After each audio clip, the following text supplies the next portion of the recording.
Arrest అనేది ఇంకా official గా పోలీసులు అనౌన్స్ చేయలేదు. బట్ అన్అఫిషియల్ గా వార్తలు అయితే వస్తుంది అర్లీ మార్నింగ్ ఆయన పట్టుకున్నారని. ఆయన వైజాగ్ లో ఉంటే దొరికాడు అనేది ఒక వార్త.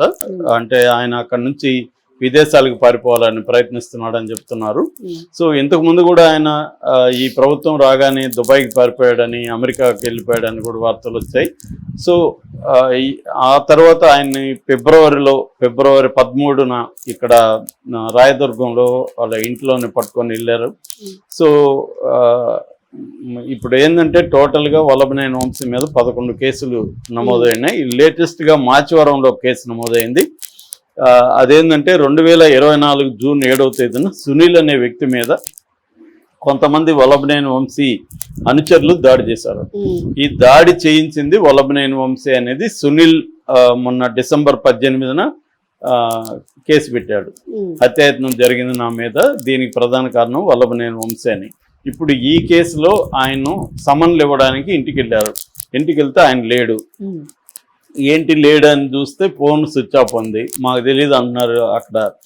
తర్వాత ఆయన మండే మొన్న 29 ఇంతకు ఒక కేసులో సత్యవర్ధన్ అనే వ్యక్తిని కిడ్నాప్ చేసిన కేసులో కోర్టుకి హాజరవ్వలేదు. అట్లాగే ఇంకొక కేసులో పోలీస్ స్టేషన్కి రావాల్సింది, అక్కడ రాలేదు. వాళ్ళ అనుచరులు కూడా హాజరవ్వలేదు.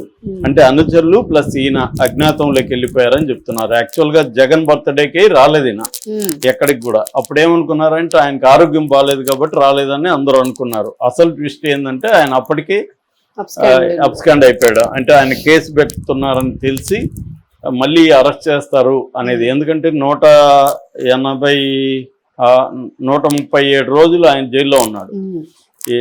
4 నెలలు పైన జైల్లో ఉన్నాడు.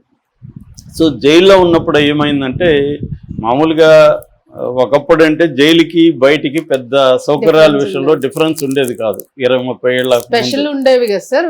ఇప్పుడు ఇట్లా పొలిటికల్ వాళ్ళకి రాజకీయ ఖైదీలకి స్పెషల్ అంటే ఏముండదు పెద్దగా. అట్లా అది కోర్టు ఇస్తేనే అండి. మామూలుగా జైలు మాన్యువల్ ప్రకారం పొలిటికల్ ప్రిజనర్స్ అనేది పెద్దగా ఏమి ఉండదు, కోర్టు ఇవ్వాలి. ఏమిచ్చినా జైలే. ఇప్పుడు సపరేట్ టాయిలెట్స్ ఉండవు. నేను 96లో 8 months ఉన్నప్పుడు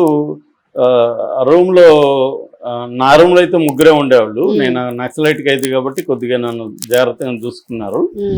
కానీ మామూలుగా అయితే 10 మంది బట్టి సెల్లో 20 మందిని వేస్తారు. సో పడుకోవడానికి కూడా ప్లేస్ ఉండదు, అందరి కాళ్ళు తగులుతూ ఉంటాయి. తర్వాత అన్నిటికంటే ఘోరం ఏంటంటే నైట్ అంతా బయటకు వదలరు. 6 గంటలకి 6:30కి లోపలేసేస్తే నైట్ మార్నింగ్ 6 వరకు ఇంక తీరు. సో తీనప్పుడు ఏమవుతుందంటే వాళ్ళు టాయిలెట్కి వస్తే ఏం చేయాలి, చిన్న గొంతు ఉంటుంది అంతే. ఆడ రూమ్లో సెల్లో ఒక చిన్న గుంత అంత ఇది తవ్వి గొంతు ఉంటుంది, అది బయటికి పైప్ ఉంటుంది. అంటే ఓపెన్ గా మట్టి గుంత, మామూలుగా సిమెంట్ తోనే గుంతగా లాంటిది కట్టేసి అక్కడ నుంచి బయటికి పైప్ పెట్టి ఉంటారు. అక్కడే 1 or 2 అక్కడే చేయాలి. వాటర్ ఎక్కువ ఉండదు ఆడ. వాటర్ ఏమి ట్యాప్ తిప్పితే రాదు. అదే కదా. సో కంపు ఉంటది. పైగా వీళ్ళకి ఎవరెవరికి వ్యాధులు ఉంటాయో తెలియదు. అందుకని నేనే సెలెక్ట్ చేసుకున్నాండి. నాకు 3 ఉండేవాళ్ళు, ఇంకిద్దరు ఎవరు ఉండాలనేది నాకే ఇచ్చేవాళ్ళు. వాళ్ళు ఆప్షన్ ఉంటుందా సార్? ఆప్షన్ అందరికి ఉండదు. అంటే 2 రకాలుగా ఉంటది. ఒకటి నీకు పలుకుబడి అని ఉండాలి. అప్పుడు అంటే నక్సలైట్ల ఉద్యమం బలంగా ఉంది కాబట్టి జైల్లో కూడా నక్సలైట్లకి కొంత భయపడేవాడు. ఏది స్టాఫ్ కూడా వీళ్ళని ఏమన్నా అంటే మళ్ళీ అక్కడ ఇంటికి వచ్చి వీళ్ళు కొడతారేమో అని ఒక భయం ఉండేది.